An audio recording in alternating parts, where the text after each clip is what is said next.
ఇప్పుడు question number 12 చూద్దాం. ఏం చెప్తున్నాడు ఇక్కడ? A vessel has 4 liters and 500 ml of curd. ఒక వెసల్లో, ఒక పాత్రలో 4 liters and 500 ml of curd ఉందంట, పెరుగు.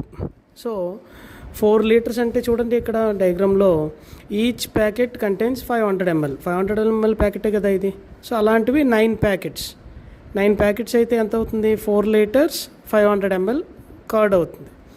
అయితే సో అది ఒక పెద్ద వెసల్లో తీసుకున్నాడు, ఒక పెద్ద పాత్రలో తీసుకొని ఆ పాత్రలో ఉన్న పెరుగుని, ఇక్కడ గ్లాస్ ఉంది కదా, ఈ గ్లాస్ యొక్క కెపాసిటీ ఎంత అంటే, the capacity of glass is 25 ml.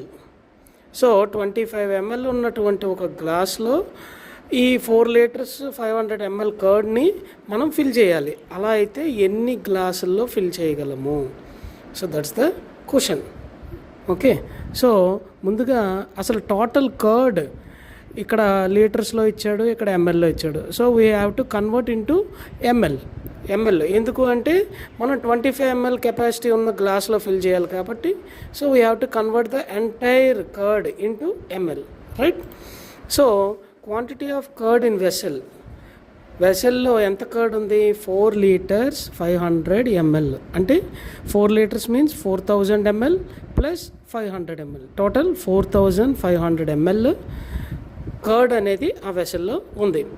అయితే ఇప్పుడు ఈచ్ గ్లాస్ కెపాసిటీ ఎంత? What is the capacity of each glass? 25 ml, right? So 25 ml ఉన్నటువంటి గ్లాస్లో మనం ఈ కర్డ్ని ఫిల్ చేయాలి.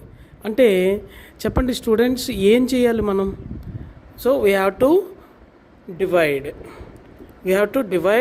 4500 ml విత్ 25. సో డివిజన్ చేయండి. డివిజన్ చేస్తే మనకి ఆ 25 ml ఉన్నటువంటి గ్లాసులో ఎన్ని కావాలి అనేటువంటి విషయం మనకి తెలుస్తుంది, right? So the number of glasses to be filled is equal to 4500 divided by 25.